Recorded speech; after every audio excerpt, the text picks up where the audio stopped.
Hey everybody, my name's Frank. I'm with the Key to New England team, and here's my fellow team member, Bill Tisdale. Say hi, Bill.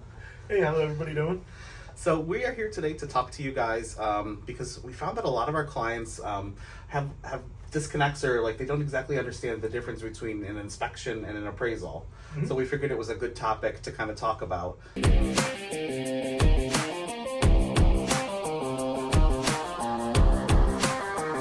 What's the big misconception you find when you're talking to clients or somebody who's never bought a home when it comes to inspection versus appraisal? Some of them think it's the same thing. Mm-hmm. They don't understand the difference in between what each of them do, how the inspection's more towards them than the appraisals towards the loan company that's going to be granting them the money. Yeah, I feel like both of them, the terms sound like they could be interchangeable. They both sound like, hey, we're checking out the house, whereas you got to really understand appraisal. You want to bring that back to like a financial perspective, because the bank is appraising the house so that they feel like it's worth how much they're going to lend you. And then if it's not, that's when either renegotiation or possibly extra money being brought to the table in addition to the loan would have to happen.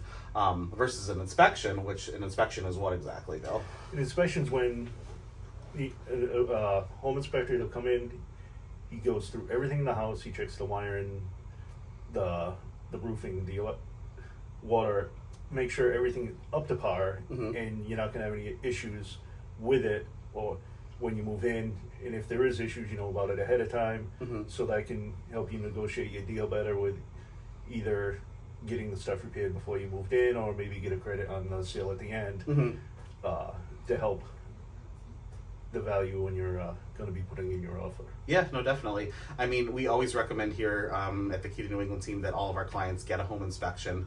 What the terms of that inspection are, sometimes they're negotiable. But it's really, if you're a first-time home buyer and you don't know a lot about the mechanics of a house, it's something that we really recommend that you do so that you just have a full understanding of this house.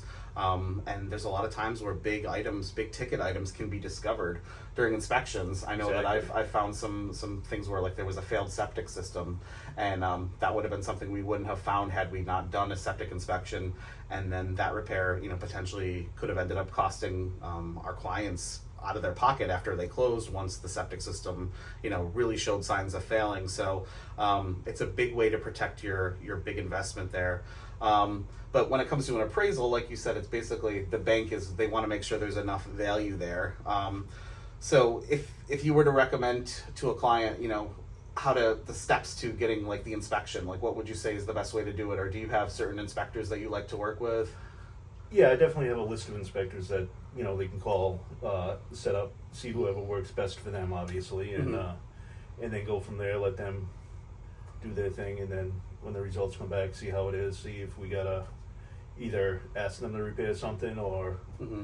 get the money back at closing to pay for the repairs. Are you finding that in your transactions the sellers are open to repairs in this market, or is it a crazy market where sellers aren't willing to do anything, or what are you finding seems to be common? I literally think it depends on the person, Okay. because some people are willing to work with it to get the deal done, and some people think that they can just say no and Mm-hmm. somebody else will just buy the house with the repairs having to get done and not say anything. What about if I see a house, like I know people will see a house that says as is.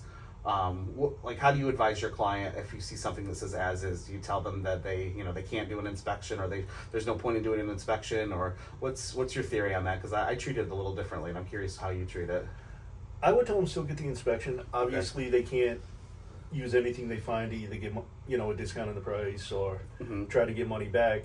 But that way they'll know what they're getting and what they're spending their money on. Mm-hmm. That way they don't dump the money on the property and find out there's way too much Mm-hmm. to fix on it, and it wouldn't be worth it in the long run after you purchase the property. I agree. I think that as is commonly used when a lot of sellers don't want to have to anticipate any repairs, but sometimes there could be a massive repair that's found that's going to really have to be addressed no matter what to sell that property, more than likely. So if you happen to be under contract for a house and it isn't as is, and you do still perform your inspection, and something really large is found, I found that agents and are willing to advise their clients that, hey, it's still in the best interest of the sale to probably move forward and try to take care of this repair, because they're going to run into that with anybody else if it's something major. Exactly.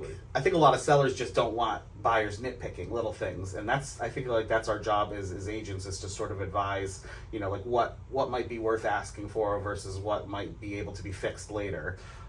What's your opinion on that? I completely agree with that. I mean, if there's something minor that's really not going to affect you being able to live in the house without any issues or anything like that, worry about it after closing. Worry about it after you move in. If it's nothing major, it can wait a couple of months. Yeah. You maybe save up the money to get it done or anything like that.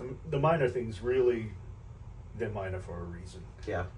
Yeah, and the home inspector's job, you have to, I feel like this is another important point to make with first-time home buyers especially, the job of the inspector is to point out everything. Exactly. The more detailed the report they give you, the better job they're doing, in my opinion.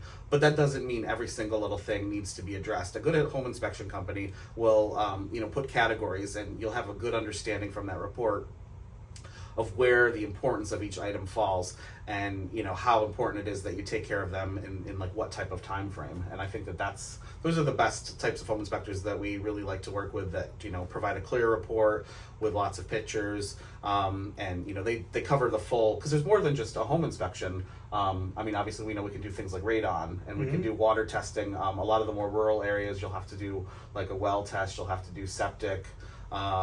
And then around in the city, you want to maybe check for like water quality potentially sometimes, things like that. It's all really important. So there's a lot of there's an upfront finance component to an inspection. I mean, you could expect to easily spend sometimes between $600 to $1,000 depending on how many tests you're completing. But ultimately, I feel like that's going to save you in the long run. Definitely, especially if it finds anything. That $1,000 could save you from moving in and 2 days later you're well going, and you need to spend $10,000 to re-drill a well and get a new pump. Yep. And sometimes there are programs for first-time home buyers that allows you to pay for your inspection costs at closing, which is helpful sometimes if you're a first-time home buyer and your funds you're really kind of scraping everything you've got together for your down payment and things like that. So there's a couple different companies that do pay at close type options, which is really nice and convenient for a first-time home buyer. So exactly. All right, you guys, well, we just wanted to talk a little bit today about home inspections and appraisals. We hope you found this informational. If you did, please like us, and you can send us a DM if you'd like to set up a time to talk to us about buying your first home. Again, my name was Frank Savino, and this is Bill Tisdale.